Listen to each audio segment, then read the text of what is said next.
हर अच्छी चीज को समय लगता है। आप लोग बहुत जल्दी सोचते हैं कि नतीजे आ जाएंगे, लेकिन हर एक अच्छी चीज बनने में समय लगता है। तो चलिए आज शुरू करते हैं आज की कहानी। आज की कहानी में एक लड़का सनी नाम का होता है। उसने जस्ट ग्रेजुएशन कंप्लीट करी ही होती है कि वो अपने पेरेंट्स को कहता है कि मुझे कुछ काम शुरू करना है। उसके पेरेंट्स उसकी बात सुनकर अपना कैपिटल इन्वेस्टमेंट करते हैं और उसे किसी काम में लगा देते हैं, कोई बिजनेस में लगा देते हैं। कुछ ही महीने हुए होते हैं कि सनी कहता है कि मम्मी पापा मुझे ऐसा लग रहा है कि मेरा काम चल नहीं रहा, तो मुझे नहीं लगता ये काम हो पाएगा। तो उसके माँ बाप थोड़ा हैरान परेशान होते हैं, लेकिन क्योंकि सनी उनका एक इकलौता बेटा था तो वो ज्यादा कुछ ना सोचकर नया काम उसका शुरू कराते हैं। कुछ महीनों के बाद फिर यही होता है। सनी कहता है कि मम्मी पापा मुझे ऐसा लगता है कि मेरा ये काम नहीं चलने वाला है, मुझे किसी और काम में लगना चाहिए। इस तरह करके 1 डेढ़ साल निकल जाता है। सनी के माँ बाप बड़े परेशान होते हैं क्योंकि उन्हें ये समझ नहीं आ रहा होता है कि हम अपने बेटे को कैसे सेट करें, क्योंकि उसमें पेशेंस नाम की चीज ही नहीं है। वो किसी चीज का वेट ही नहीं कर पाता है। वो चाहता है कि जो भी वो काम करे उसको रिजल्ट तभी मिल जाए। तो सनी के जो पेरेंट्स होते हैं वो जानते हैं कि सनी का जो प्रोफेसर था वो उसको बड़ा मानता है। सनी तो वो जाकर उसके प्रोफेसर से मिलते हैं और बात करते हैं कि सर ऐसा है कि ये किसी चीज में टिकता ही नहीं है।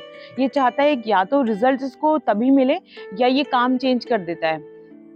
तो प्रोफेसर बहुत अच्छे से ये बात समझ जाते हैं। तो वो सनी को कॉल करते हैं और कहते हैं कि सनी मेरे घर आना, हम मिलते हैं एक दिन।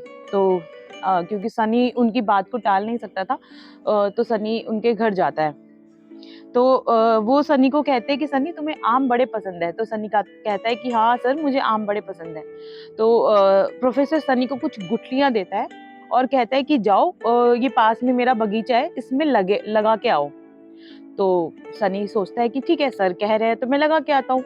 तो सनी जैसे ही उसको लगाता है तो सर चाय कॉफी पीते हैं और सनी को फिर कहते हैं सनी सनी जाओ जरा देख के आओ, क्या पता कुछ प्लांट पौधा निकल ही आया हो।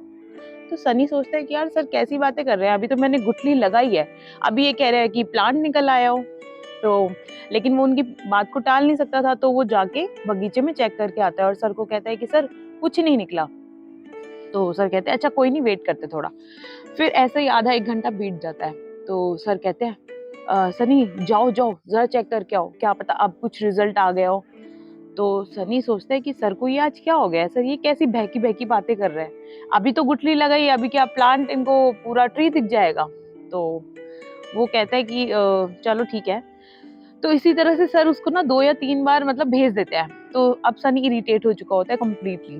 तो सनी अब की बार जब सर पूछते हैं कि सनी जाओ चेक करके आओ बगीचे में कोई प्लांट ट्री कुछ निकला है क्या, तो सनी इरिटेट होके कहता है सर कैसी बातें कर रहे हो, आज ही तो लगाया है, आप ये सोच रहे हो कि आज ही ट्री निकल आएगा और उसके आम हम खा लेंगे। तो सर कहते हैं कि सनी मैं तुम्हें यही तो समझा रहा हूँ कि तुम कोई भी काम शुरू करते हो तुम सोचते हो रिजल्ट अभी मिल जाएंगे, ऐसा कैसे पॉसिबल है। जब तक आप टाइम नहीं दोगे या आप अपने आप को एक्सपर्टाइज नहीं करोगे उस काम में, तो वो काम कैसे सक्सेसफुल होगा। आपको कोई भी काम तभी रिजल्ट्स नहीं दे सकता है। ऐसा ही हमारी रोजमर्रा की जिंदगी में होता है। हम आजकल की यंगस्टर्स को देखते हैं कि कोई भी काम शुरू करता है और वो चाहता है कि उसको इंस्टेंट सफलता मिल जाए। ऐसा नहीं होता है, हर काम को करने के बाद कुछ टाइम आपको मतलब वेट करना पड़ता है। ऐसा नहीं है कि आपने आज ही गुठली डाली आपको आम का पेड़ अगले दिन मिल जाएगा। तो थोड़ा वेट करो। हर अच्छी चीज बनने में समय लगता है। अगर आप चाहते हो कि एक छोटी सी झोपड़ी बना दो तो झोपड़ी तो अभी बन जाएगी, लेकिन एक महल एक बड़ी इमारत को बनने में समय लगता है। तो इसी वजह से कुछ पेशेंस रखो। आप जो कर रहे हो उसका आपको फल मिलेगा, लेकिन थोड़ा रुक के। और आपको हमारी कहानियां पसंद आ रही हो तो हमारी कहानियों को अपने फ्रेंड्स के साथ शेयर करना ना भूलिए और ज्यादा से ज्यादा सब्सक्राइब करके हमें भी मोटिवेट कीजिए।